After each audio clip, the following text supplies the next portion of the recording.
మెహర్ బాబాకి జై బాబా విజయలక్ష్మి గారు. విజయలక్ష్మి గారు నమో మెహర్ బాబా పాడతారు. జ్యోతి గారు హారతి, మణి చల్లని నా స్వామి. జై బాబా. విజయలక్ష్మి గారు నమో మెహర్ బాబా పాడండి.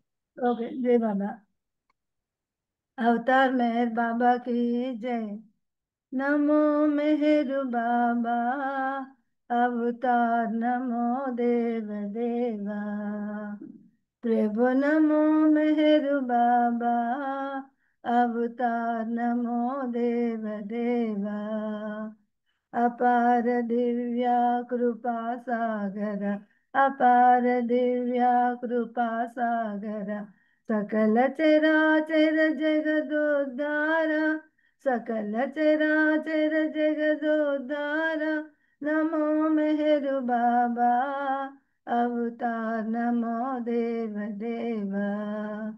प्रभु नमो मेहर बाबा, अवतार नमो देव देवा।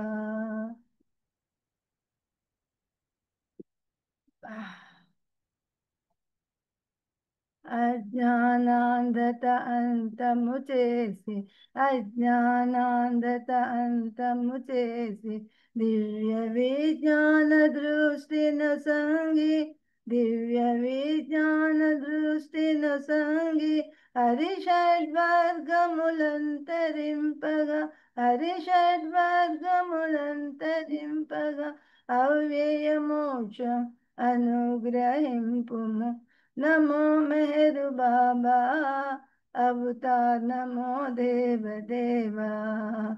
प्रभु नमो मेहर बाबा, अवतार नमो देव देवा। जोहारुलिवे श्री मेहर बाबा, जोहारुलिवे श्री मेहर बाबा। महिने जनिंచిన మానవ రూప, महिने जनिंచిన మానవ రూప। ఇహ పరానంద జీవనమేవ, ఇహ పరానంద జీవనమేవ।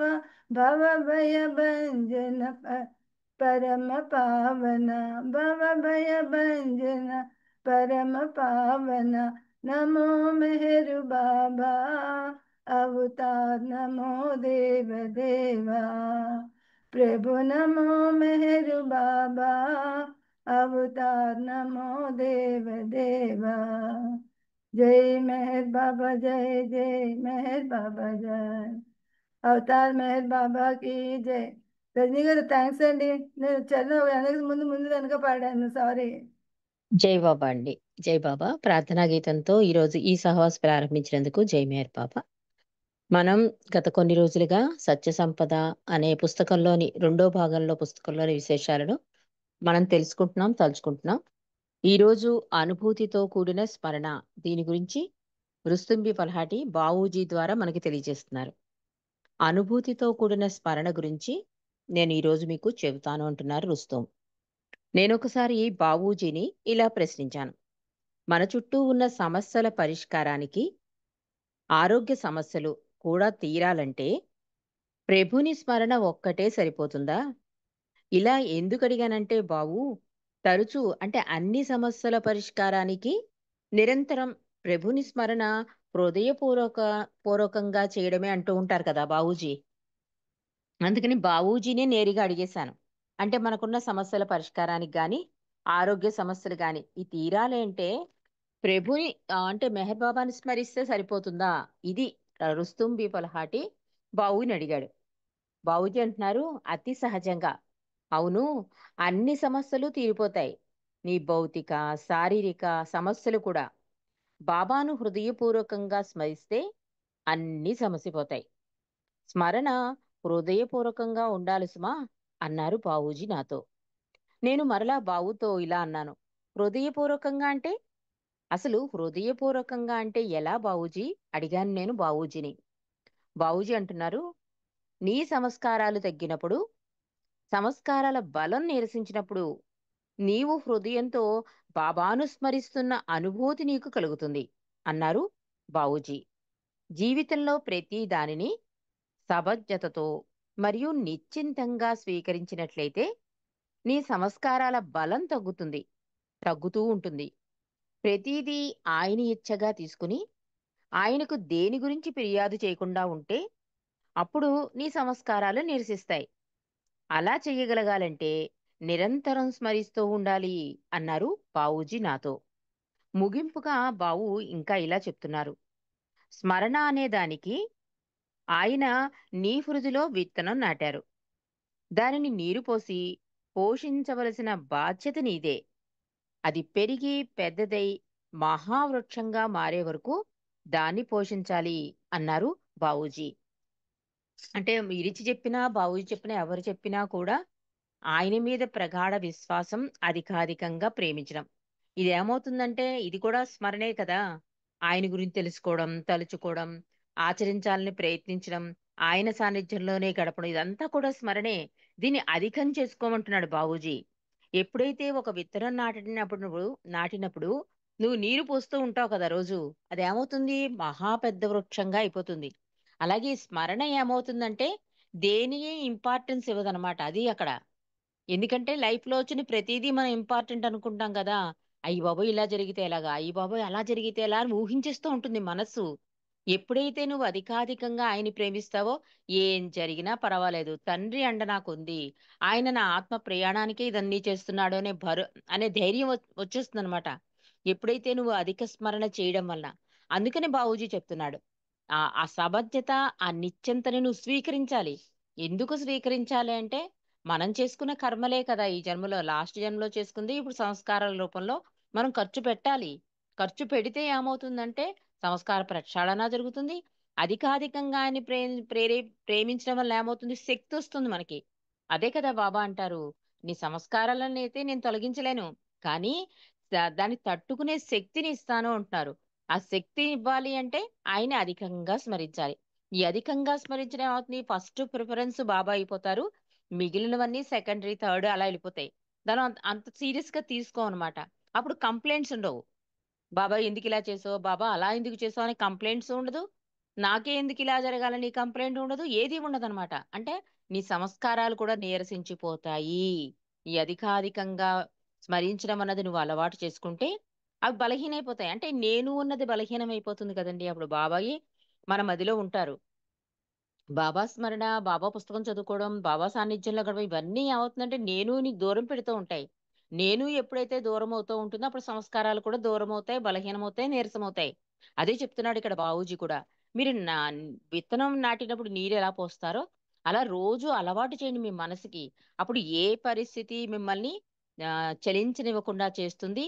బాబాని అధికాధికంగా ప్రేమించడానికి అవకాశం కలుగుతుందని చెప్పి ఈ అనుభూతితో కూడిన స్మరణ గురించి బావూజీ చెప్పారు. నెక్స్ట్ చాప్టర్‌లోకెళ్దామండి. ఆయన సన్నిధిని సృష్టించుకో.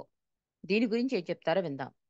బావూజీ పశ్చిమ దేశాలకు వెళ్లే ముందు బొంబాయిలో దిగి, బొంబాయి ప్రేమికుల కోరిక మీదట ఆ సెంటర్‌లో మాట్లాడడం తరచూ జరుగుతుంది.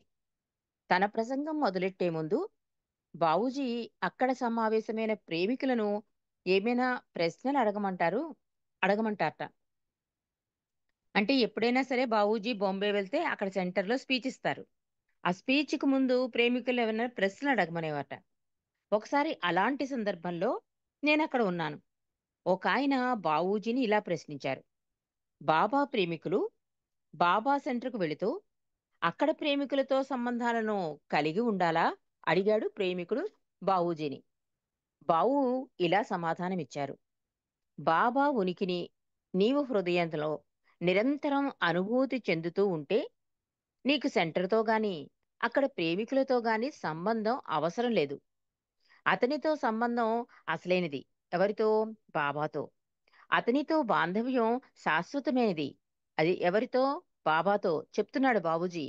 కాబట్టి మీరాబాయి వలె నీవు కూడా నిరంతరం అతని సన్నిధిని నీలోని అనుభూతిని చెందవచ్చు. ప్రతి వారిలో, ప్రతి దానిలో కృష్ణుణ్ణి చూడగలిగింది మీరాబాయి.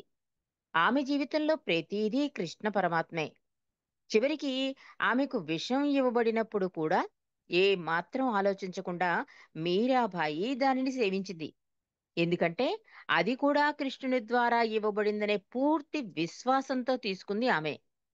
దాంతో విష ప్రభావం ఆమెపై లేదు చెప్తున్నారు బావూజీ.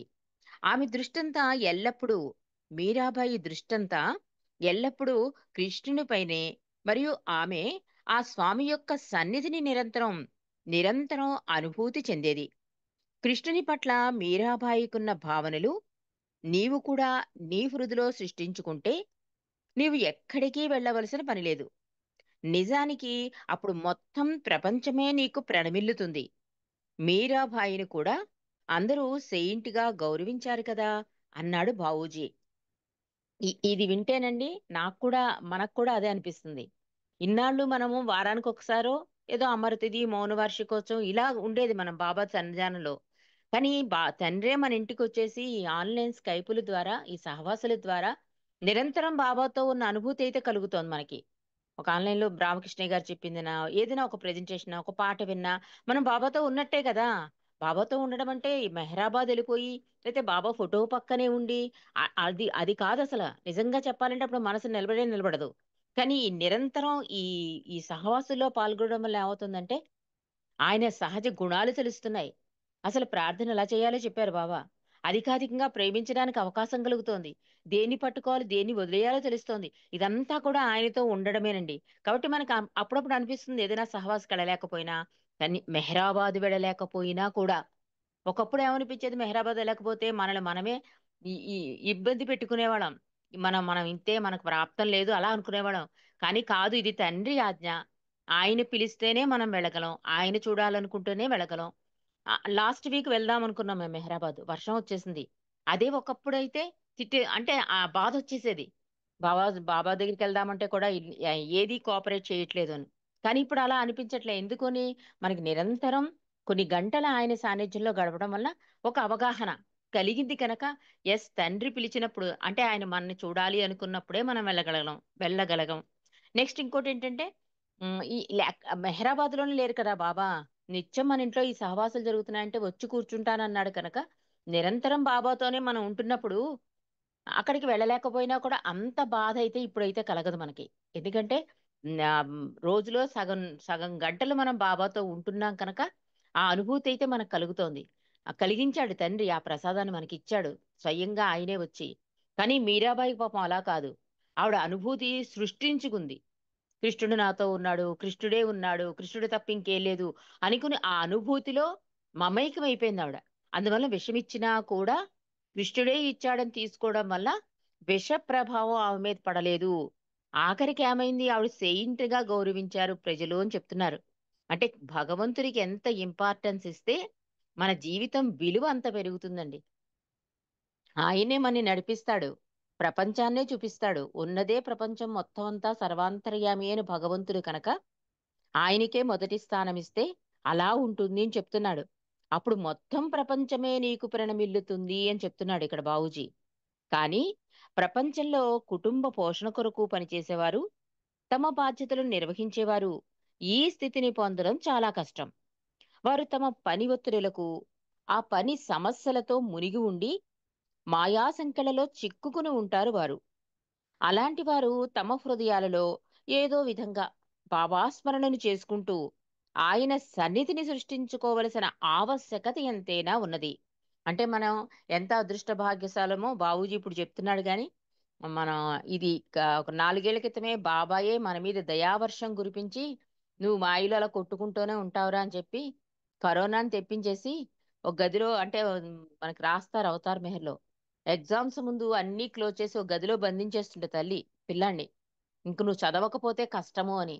కొన్ని రోజులు గింజుకుంటాడు వాడు. తలుపులు తీ తర్వాత వాడికి తెలుస్తుంది విలువ. ఆహా! నేను ఎగ్జామ్ రాస్తే మంచి ఫ్యూచర్ ఉంటుంది నాకని అప్పుడు చాలా స్ట్రిక్ట్‌గా ఆ రూల్స్‌ని పాటిస్తూ చక్కగా చదువుకొని ఫస్ట్ ర్యాంక్ తెచ్చుకుంటాడట. అలాగా ఈ కరోనా సందర్భంగా మాయకు మమేకమవుతున్న మనం అందరం కూడా భగవంతుని దశ తిరిగేలా చేశాడండి తండ్రి. అంతేకాకుండా నా గురించి తెలుసుకోరా అని చెప్పి ఈ ఆన్‌లైన్ స్కైప్‌లు. దీనివల్ల మనం ఎంత పొందామో మనకి తెలియనంత ఆనందం.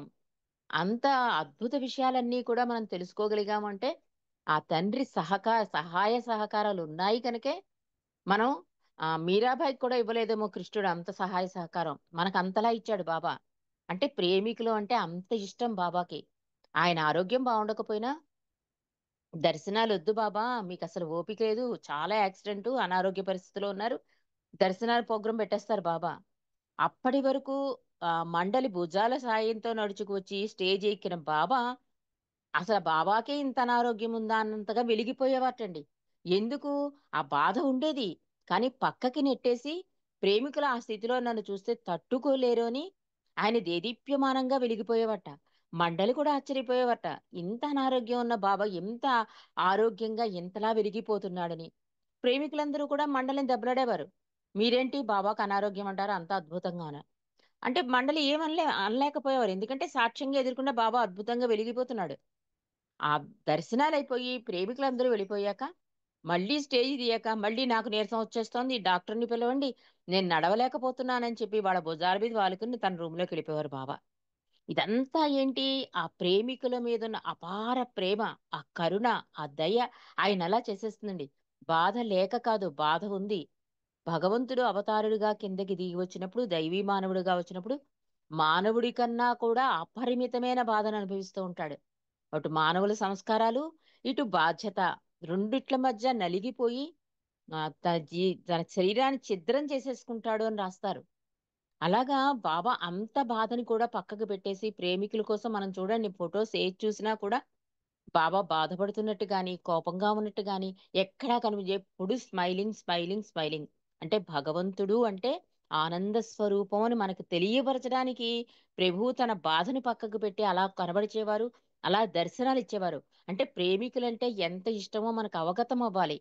ఇక్కడ కూడా మనకేంటి, మనకెంత అద్భుత అవకాశం గత 4, 5 ఇయర్స్ నుంచి ఏ ప్రేమికులకి ఏ అవతారంలోనూ ఇవ్వనంత వెసులుబాటు మనకిచ్చాడు ఈ అవతారంలో.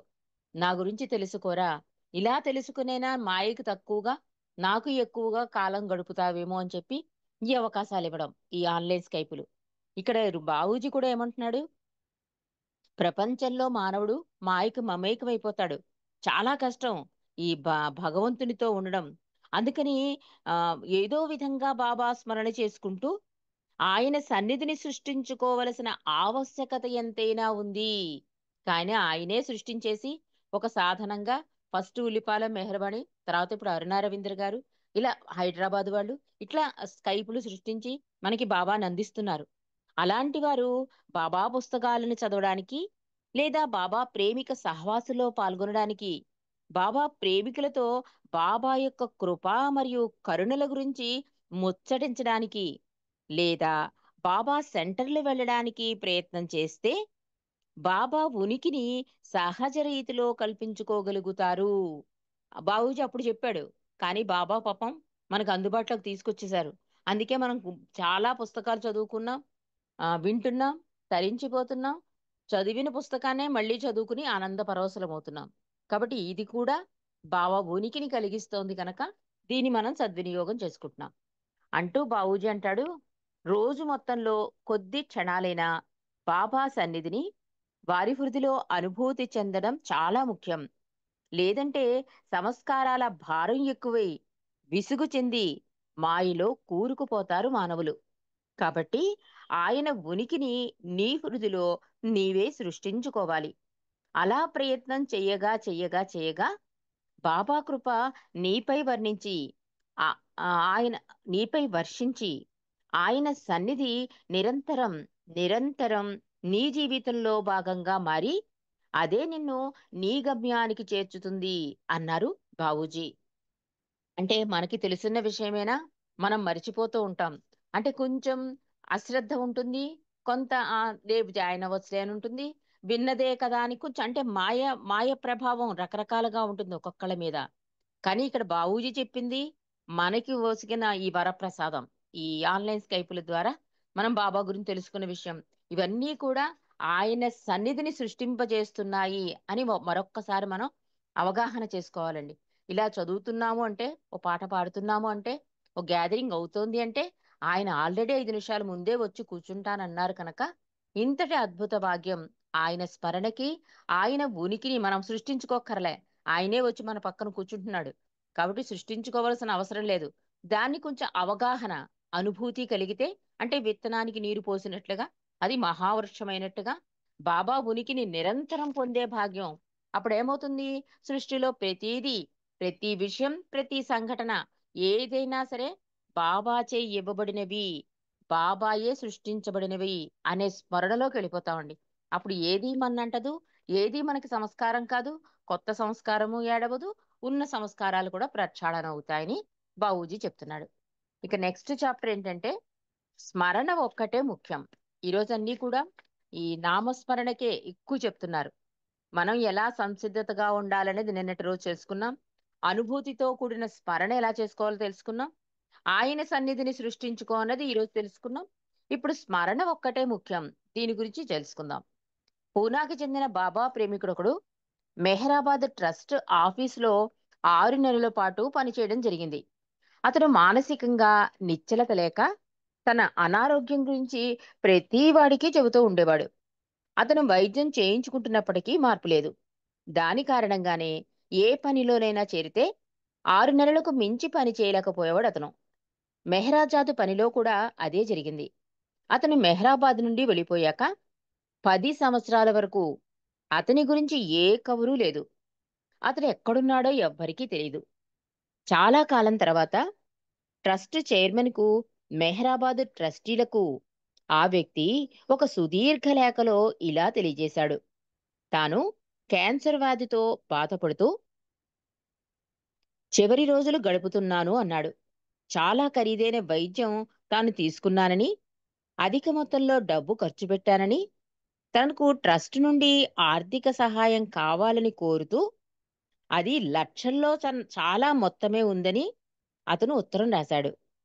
దానికి సమాధానంగా ట్రస్టు అతనికి సంబంధించిన మెడికల్ బిల్లులు, మెడికల్ రిపోర్ట్లు, వైద్యం చేసిన డాక్టర్ నుండి వైద్యం తీసుకుంటున్నట్లు ఒక లేఖ పంపితే ఆర్థిక సహాయం చేయగలమని సమాధానం పంపింది ట్రస్టు. ట్రస్టు న్యాయబద్ధంగా లైసెన్సు పొందిన ధార్మిక సంస్థ కావడంతో దానికి కొన్ని నియమ నిబంధనలు పెట్టబడ్డాయి. వాటికి లోబడే అది పనిచేస్తుంది. ట్రస్ట్ పంపిన సమాధానానికి ఆ ప్రేమికుడు స్పందించనే లేదు. ట్రస్ట్ ఆఫీసు పని మీద నేను బొంబాయి వెళ్ళవలసి వచ్చినప్పుడు బావు నాతో పూనాలో ఆగి ఆ వ్యక్తి గురించి వాకబు చేయమన్నాడు. ఆ వ్యక్తిని కలిసి మెడికల్ బిల్లులు వగేరా ఆర్థిక సహాయం కావాలంటే ఎందుకు అవసరమో వివరించి చెప్పమన్నాడు బావు. నేను అతని ఇంటికి వెళ్ళేసరికి ఆరోగ్యంగా తిరుగుతున్న అతన్ని చూసి ఆశ్చర్యపోయాను. అతను మంచంపై లేవలేని స్థితిలో ఉంటాడని ఆశించిన నేను అతని అలా చూసి పరిస్థితి అర్థం కాలేదు నాకు, చెప్తున్నాడు రుస్తుం.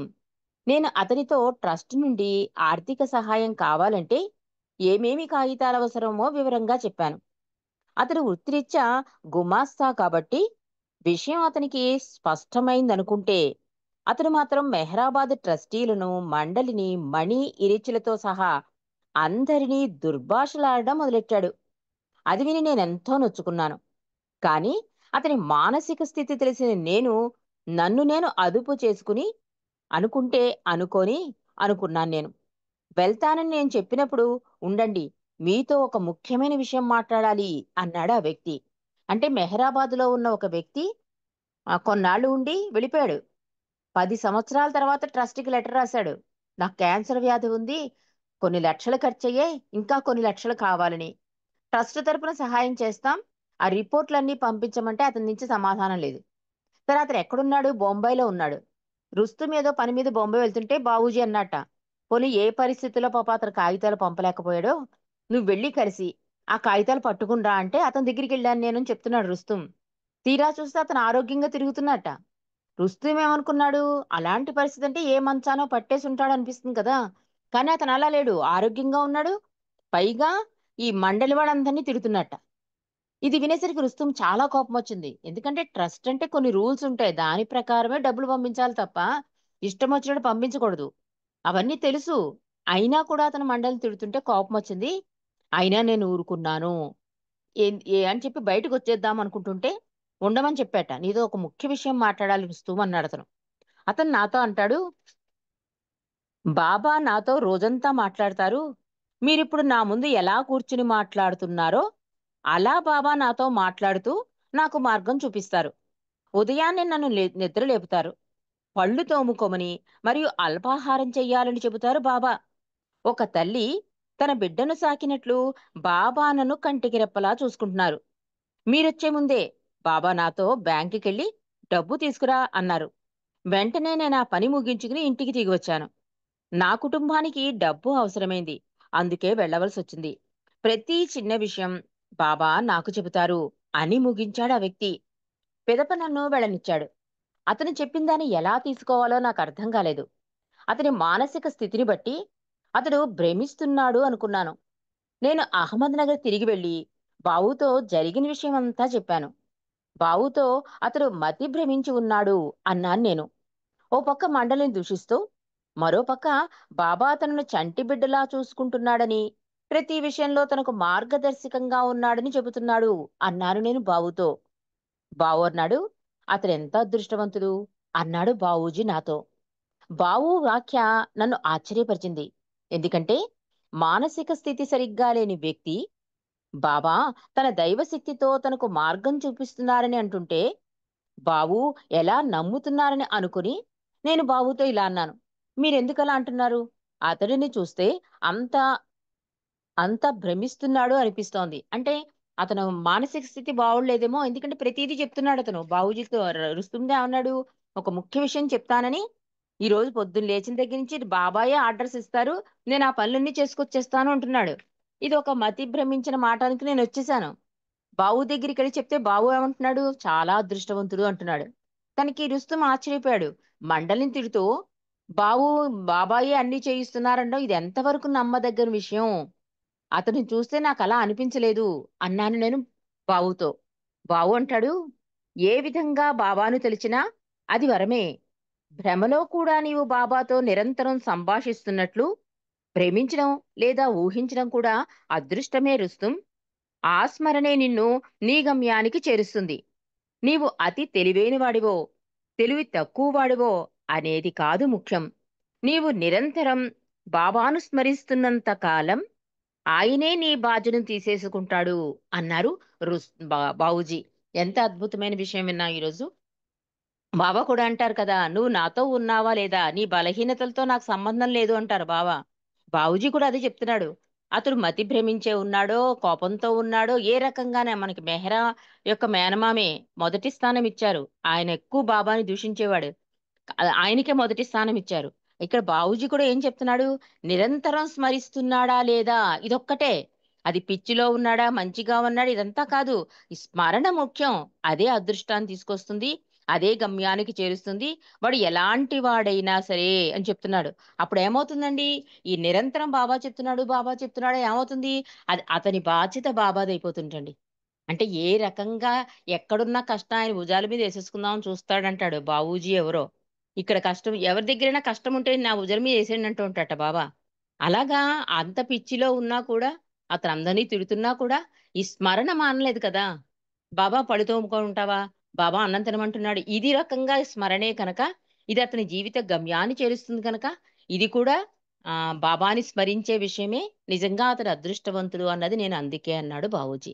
చాలా అద్భుతమైన విషయం. ఇవాళ స్మరణ గురించి మనం తెలుసుకున్నామండి.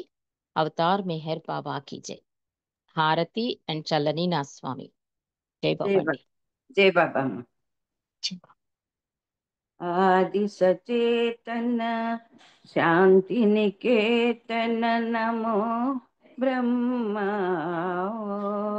मेहरु प्रभु आरती अपनावो मेहरु प्रभु आरती अपनावो प्रेम दीप में ये जलाऊं निविडम अंधेरा मिटता पाऊं अपना सब कुछ तुम है चढ़ाऊं अपना सब कुछ तुम है चढ़ाऊं तुम मुझको सर साओ मेहरु प्रभु आरती अपनाओ मेहरु प्रभु आरती अपनाओ जीवन की हर सांस हमारी बन जाए प्रभु गति तुम्हारी। हे करुणा कर लीलाधारी, हे करुणा कर लीलाधारी। तुम करुणा बरसाओ मेरु प्रभु, आरती अपनाओ मेरु प्रभु, आरती अपनाओ। बने आरती जीवन मेरा, बने आरती जीवन मेरा। आदि अंत का लय हो घेरा, आदि अंत का लय हो घेरा। खुले नयन आओ दिखे सवेरा, खुले नयन और दिखे सवेरा। तुम मुझ में छा जाओ मेरु प्रभु, आरती अपनाओ मेरु प्रभु, आरती अपनाओ। आदि सचेतन शांति निकेतन, आदि सचेतन शांति निकेतन। नमो ब्रह्म आओ मेरु प्रभु, आरती अपनाओ मेरु प्रभु, आरती अपनाओ मेरु प्रभु, आरती अपनाओ। अवतार मेहर बाबा की जय, अवतार मेहर बाबा की जय, अवतार मेहर बाबा की जय। జై బాబా మహారాజుని అందరికీ జై బాబా అండి. అవతార్ మెహర్ బాబా की जय, అందరికీ జై బాబా. చల్లని మా స్వామి సెలవీయవయ్యా, నీ సేవకై మేము మరల వచ్చెదమయ్యా. చల్లని మా స్వామి సెలవీయవయ్యా, నీ సేవకై మేము మరల వచ్చెదమయ్యా. మెహరు నామమే నిత్యం కీర్తించులాగు, ఎల్లవేళల నిన్ను స్మరించులాగు. మెహరు నామమే నిత్యం కీర్తించులాగు, ఎల్లవేళల నిన్ను స్మరించులాగు. చల్లని మా స్వామి సెలవీయవయ్యా, నీ సేవకై మేము మరల వచ్చెదమయ్యా. నీ సేవలో మేము తరించులాగు, నీ సేవలో మేము తరించులాగు. ప్రేమతో దీవించి సెలవీయవయ్యా, ప్రేమతో దీవించి సెలవీయవయ్యా. సెలవీయవయ్యా, సెలవీయవయ్యా, సెలవీయవయ్యా. अवतार मेहर बाबा की जय, प्रेम अवतार मेहर बाबा की जय, पवन अवतार मेहर बाबा की जय, युग अवतार मेहर बाबा की जय, परात्पर अवतार జై मेहर బాబా बाबा అండి. रजनी जय बाबा अंदर बाबा అందరికీ జై బాబా అండి. జై జై బాబా. అందరికీ जय అందరికీ జై బాబా.